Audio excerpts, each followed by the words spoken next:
इंद्र पूजा बंद करवा करके और गिरिराज जी महाराज का पूजन करवाया। इंद्र हमारे यहाँ प्रमुख देव कहे गए हैं और यज्ञ में भी इंद्र का नाम वर्णित है। यज्ञ भी कहता है कि इंद्र की, वेद भी कहते हैं कि इंद्र की पूजा करनी चाहिए, इंद्र के लिए यज्ञ करना चाहिए। लेकिन फिर भी भगवान ने इंद्र पूजा बंद करवाई, तो क्या भगवान इंद्र के विरोधी हैं? क्या भगवान यज्ञ के विरोधी हैं? संतों ने कहा भगवान इंद्र के विरोधी नहीं हैं, भगवान यज्ञ की विरोधी नहीं हैं, भगवान अहंकार के विरोधी हैं। अहंकार परमात्मा को बिल्कुल पसंद नहीं आता। व्यक्ति यदि अहंकार करता है तो परमात्मा उस अहंकार को तोड़ने के लिए फिर न कुछ ऐसा कुछ भेज देते हैं कि व्यक्ति का अहंकार वो चकनाचूर हो जाता है। हमारे यहाँ संतों ने लिखा है, गर्व न कीजिए बाबरे हरि गर्भ प्रहारी, जाके जे अभिमान है ताकि तोड़त छाती, गर्भ से ही रावण गयो पायो दुख भारी, गर्व न कीजिए बाबरे हरि गर्भ प्रहारी। अहंकार परमात्मा को बिल्कुल पसंद नहीं है। और इंद्र विजय का मतलब है भगवान ने इन हाथों को पवित्र किया है। इंद्र हमारे हाथों के देव हैं और इन हाथों से हम सब कुछ करते हैं।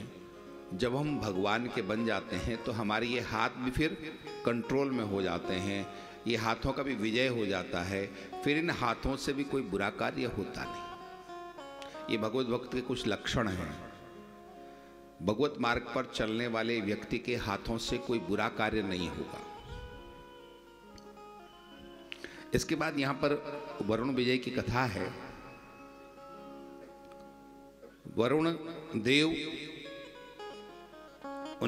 भगवान कृष्ण के पिता नंद बाबा एकादशी करते हैं और उस एकादशी में कुछ खाते पीते नहीं हैं। नित्य प्रति जो यमुना जी में 4 बजे जाते थे, आज रात में 1:30 बजे ही चले गए। वरुण के दूध पकड़ करके ले गए तो भगवान वरुण लोग गए और फिर अपने पिता को लेकर के आए हैं। वरुण देव ने भी भगवान कृष्ण की पूजा की है। मतलब क्या है? ये वरुण विजय की कथा है। सर्वप्रथम यहाँ पर एकादशी का वर्णन है कि भगवान कृष्ण के पिता एकादशी करते हैं। कल एकादशी थी, आप लोगों की भी एकादशी थी, कुछ लोगों की एकादशी रही होगी, है ना। एकादशी करते हैं आप लोग भी। थोड़ा हम सीखें कि एकादशी कैसी होती है। एकादश्याम निराहारः, उस दिन नंद बाबा निराहार रहते थे। निराहार का मतलब कुछ खाते नहीं थे। आप कुछ खाते नहीं हो, वो खाते क्यों नहीं? खाते तो हो ही है। रोटी नहीं खाते तो कूटू की पूड़ी खाते हो, खाते तो हो ही हो। तो क्या भोजन बदल लेने से आपकी एकादशी पूरी हो जाती है? या निराहार शब्द लिखा है। निराहार का मतलब है बिना आहार के रहना। और बिना आहार के रहने का मतलब क्या है? बिना आहार के केवल भोजन की बात नहीं है कि बिना भोजन के आप रहो तो आपकी एकादशी पूरी हो जाएगी। बहुत से देश ऐसे हैं जहां पर लोगों को कई दिनों तक भोजन नहीं मिलता। तो क्या भोजन नहीं मिलता तो उनकी एकादशी मान ली जाएगी? नहीं। निराहार का मतलब है जब एकादशी आती है उस दिन हम अपनी इंद्रियों को नियंत्रण में रखें। थोड़ा इंद्रियों का भोजन हम न दें, इंद्रियों को निराहार रखें। कान है हमारे, आँख है हमारी, जिह्वा है हमारी है, ये थोड़ा सा उनको निराहार रखें। मतलब क्या है? हम झूठ नहीं बोलें, हम चुगली नहीं करें, हम निंदा न करें न सुने, हम किसी का बुरा न सोचें न बुरा कुछ करें, न कोई कुविचार हमारे अंदर आना चाहिए। इसका नाम है निराहार। भोजन ने क्या बिगाड़ा है? रोटी ने हमारा क्या बिगाड़ा है? हम उस दिन रोटी नहीं खाते हैं और अन्य कुछ चीजें खा लेते हैं, तो क्या इतने रोटी छोड़ने भर से हमारी एकादशी हो जाती है? एकादशी का मतलब है उस दिन हम विशेष रूप से, समभ्यर्च शब्द का यहाँ पर प्रयोग है, मतलब पूजा करते थे, रोज पूजा करते थे, लेकिन जब एकादशी आती थी तो एकादशी के दिन विशेष पूजा करते थे। व्रत में क्या करना है आपको? व्रत केवल भोजन छोड़ने का मतलब नहीं है, व्रत भोजन छोड़ने का नाम नहीं है। व्रत का मतलब है उस दिन हम कोई विशेष नियम लेकर के बैठे तो हमारा व्रत है। और यदि हमारा वो परिवर्तन अंदर का नहीं होता है तो उस व्रत को करने न करने का कोई विशेष फायदा नहीं है। व्रत का मतलब है कि उस दिन हमारी दिनचर्या बिल्कुल बदली हुई रहे, उस दिन हमारी ये आंखें दुनिया को न देखें, परमात्मा दर्शन करें, संतों का दर्शन करें। उस दिन हमारी ये कान दुनियादारी को न सुने, प्रभु कीर्तन सुने, प्रभु भजन सुने, प्रभु चर्चा सुने। उस दिन हमारी ये जिह्वा फोन पर न लगी रहे, उस दिन हमारी ये जिह्वा भगवान नाम करे। मीनू बदलने का नाम एकादशी नहीं है, मन बदलने का नाम एकादशी है। आपने रोटी नहीं खाई तो आपने कुछ और खा लिया, खाया कि नहीं खाया? कल एकादशी थी, कुछ खाया कि नहीं खाया? खाया ना। मेनू बदलने का नाम एकादशी नहीं है। एकादशी का मतलब है समभ्यर्च। उस दिन विशेष रूप से हम सेवा पूजा करते हैं तो हमारी एकादशी सार्थक है। और हमने केवल फलार कर लिया और समझे कि हम एकादशी हो गई, नहीं, आप धोखे में हैं, इसका नाम एकादशी नहीं है। यहाँ नंद बाबा से सीखे एकादशी कैसे हो। एकादशी का मतलब समभ्यर्च। उस दिन हम कितने शांत रह पाते हैं, उससे एकादशी सफल है। जितने आप शांत होंगे उतनी आपकी एकादशी सफल है। मैं एक घर में गया तो छोटे बच्चे ने धीरे से आकर के मेरे कान में कहा, महाराज हमारी दादी की एकादशी छुड़वा दो। तो मैंने कहा क्यों बेटा, क्यों एकादशी छुड़वा दें? कहा एकादशी के दिन दादी कुछ खाती नहीं तो चिड़चिड़ी बहुत हो जाती है, तो डांटती बहुत है हम सब लोगों को। उस दिन दादी को ज्यादा ही उपद्रव मचाती, तो आप दादी को कहते हो कि एकादशी नहीं करनी। अब ये समझो आप कि दादी उस दिन ज्यादा चिड़चिड़ी हो जाती तो एकादशी, छोटा बच्चा भी परेशान है दादी से, तो आप समझ सकते हो कि यह एकादशी सार्थक होगी दादी की? नहीं होगी। एकादश्याम निराहारः समभ्यर्च। उपवास हमेशा अन्न का ही क्यों हम करें? कभी कभी लोभ का भी कर लें, लालच का भी कर लें, चुगली का भी कर लें, झूठ का भी कर लें, काम का भी कर लें, क्रोध का भी कर लें, कुविचारों का भी कर लें, इनका भी उपवास करें ना कि मैं ये नहीं करना है। और आप जिस दिन ये नहीं करो, समझ लें आपके लिए रोज एकादशी है। एकादशी में उपवास का मतलब है कम खाने का मतलब है, या बिल्कुल नहीं खाने का। क्यों? क्योंकि उस दिन हम शरीर की आवश्यकताएं बहुत कम से कम करें।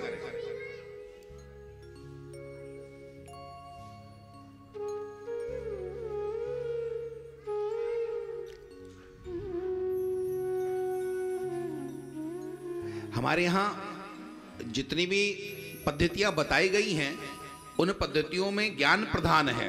हम किस लिए कर रहे हैं? यदि आप वो जान करके करोगे तो आपको उसको फल मिलेगा। केवल कर्मकांड से मतलब नहीं है कि केवल करने के लिए कर लिया, नहीं, क्यों की जाती है वो समझ करके हम करें।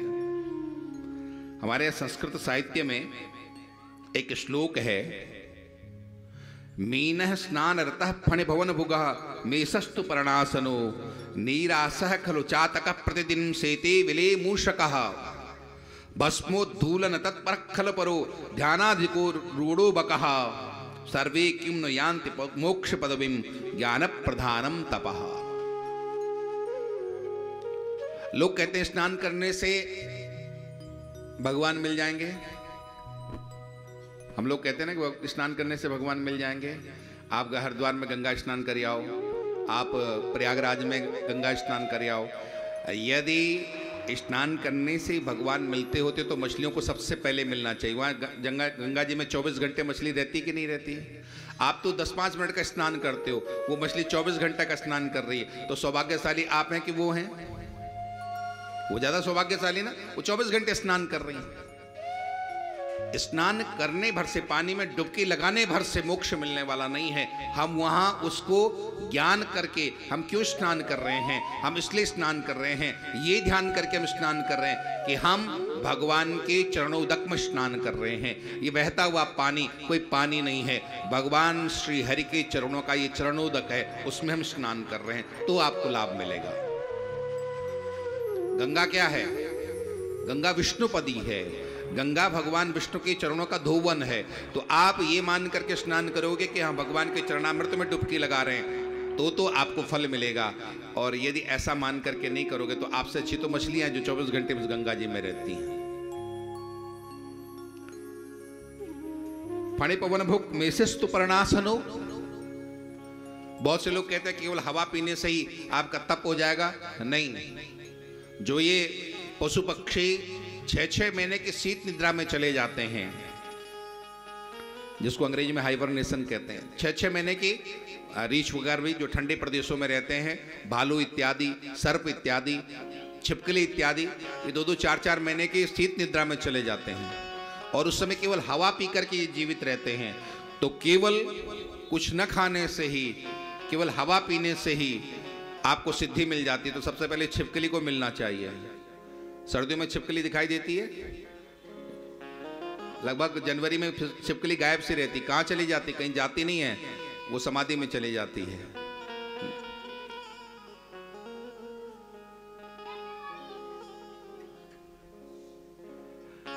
बकरी हमेशा पत्ता खाती है, वो रोटी नहीं खाती है, पत्ता खाती है, तो उसको परमात्मा मिल जाना चाहिए।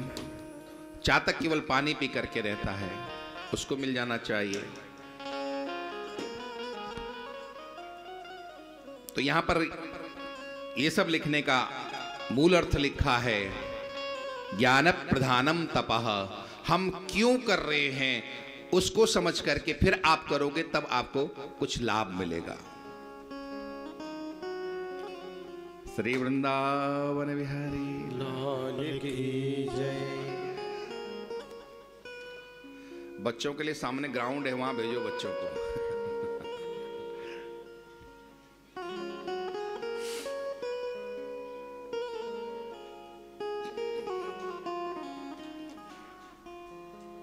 आपके लिए ये कथा पांडाल है, उनके लिए प्ले ग्राउंड है ये।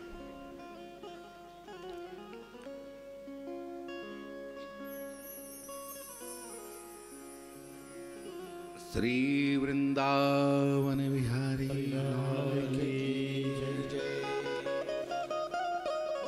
एकादश्यां निराहारः समभ्यर्च्य जनार्दनम् स्नातुं नन्दस्तु कालिन्द्या द्वादश्यां जलमाविशत।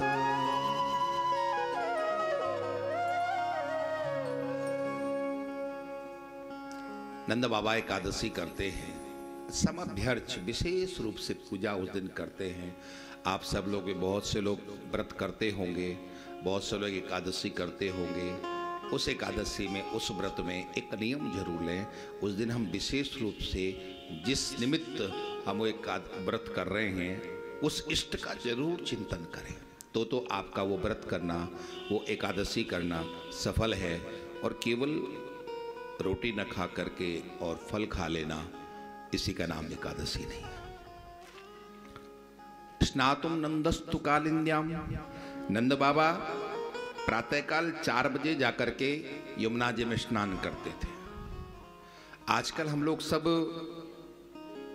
हर काम हमारा प्रातःकाल का बहुत लेट हो रहा है। क्यों लेट हो रहा है? क्योंकि हम रात्रि में जागरण, बहुत देर तक जागरण करते हैं। हमारी रात्रि की दिनचर्या बहुत ज्यादा बढ़ती चली जा रही है, तो प्रातःकाल हम लोग फिर उतनी ज्यादा लेट होते चले जा रहे हैं। और ये निश्चित समझना, आप सूर्योदय के बाद आप जितनी देर सोते हैं, उतनी देर आप अपने लिए बीमारियों का आमंत्रण करते हैं। ये निश्चित है। आयुर्वेद इस बात को कहता है कि सूर्योदय के बाद आप जितनी देर तक आगे सोएंगे, उतनी आप धीरे धीरे धीरे धीरे करके अपने शरीर को आप असमर्थ कर रहे हो, आप अपने शरीर को कमजोर कर रहे हो, शरीर आपका रोगग्रस्त होता चला जाएगा। आज नहीं हो रहा तो 10 साल बाद होगा, क्योंकि शरीर जितना कमजोर होता जाएगा उतना ज़्यादा रोगग्रस्त होता चला जाएगा, और फिर ये दवाइयाँ कोई काम नहीं करेगी, फिर रोने के सिवाय दुख परेशान होने के अलावा वहाँ कुछ नहीं रहेगा। हमारे यहाँ पहले नियम था कि सूर्योदय के पहले स्नान होता था, और उसमें भी घर की स्त्रियाँ विशेष करके पहले स्नान कर लेती थी। हमारे यहाँ 4 प्रकार के स्नान कहे गए हैं: मुनि स्नान, देव स्नान, मानव स्नान और फिर राक्षस स्नान। मुनि स्नान कौन सा है? सुबह 4 और 5 बजे के मध्य जो हो जाता है वो मुनि स्नान है। फिर 5 और 6 बजे के बीच में जो होता है वो देव स्नान है, और 8 बजे के पहले तक जो हो जाता है वो मानव स्नान, मनुष्य स्नान है, और उसके बाद जो होता सब राक्षसी स्नान है। तो आप लोगों का कौन सा स्नान होता है?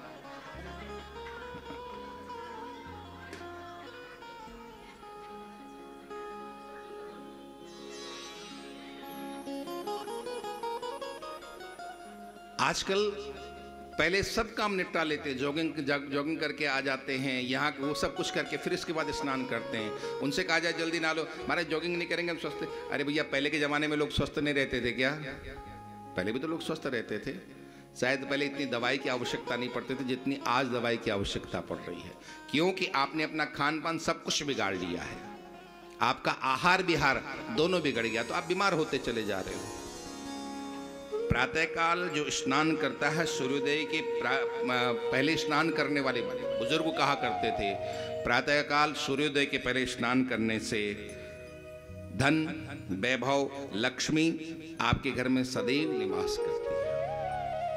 मैंने कहा था सूर्योदय के लगभग हमारे घर में प्रभु आराधन हो जाना चाहिए। सूर्यास्त के समय हमारे घर में सूर्योदय प्रभु आराधन होना चाहिए, निश्चित ही है। आप अब तक न करते हो तो यहाँ से आप संदेश लेकर के जाएं कि कम से कम हम सूर्योदय के पहले जगने का प्रयास करें। सूर्योदय के पहले हमारा स्नान, बाकी काम बाद में हो सकते हैं, कोई दिक्कत नहीं है, बाद में हो सकते हैं। और आप स्नान करने की फायदा भी तो देखो ना, स्नान करते कि स्फूर्ति आती कि नहीं आती, आलस्य भाग जाता है, एक नया ही वह एक अनुभव प्रारंभ हो जाता है। नहीं तो जब तक आप स्नान नहीं करो तब तक आप पर नींद की खुमारी बनी रहती है, एक दूसरा ही भाव रहता है, और स्नान करते ही दूसरा भाव आ जाता है। तो हम स्वस्थ रहें, हम स्फूर्तिवान बने रहें, उसके लिए हमारे शास्त्रों के ये बताए हुए इन नियमों का पालन करें। और सुबह जल्दी जगने के लिए आपको रात्रि में भी जल्दी सोना चाहिए। रात्रि जितना ज़्यादा आप देर से भोजन करोगे उतना ही ज़्यादा शरीर का फिर नुकसान है, कई चीज़ें ऐसे हो जाती हैं। जल्दी भोजन, जल्दी शयन, जल्दी उत्थापन, ये कुछ नियमों का हम लोग पालन करें।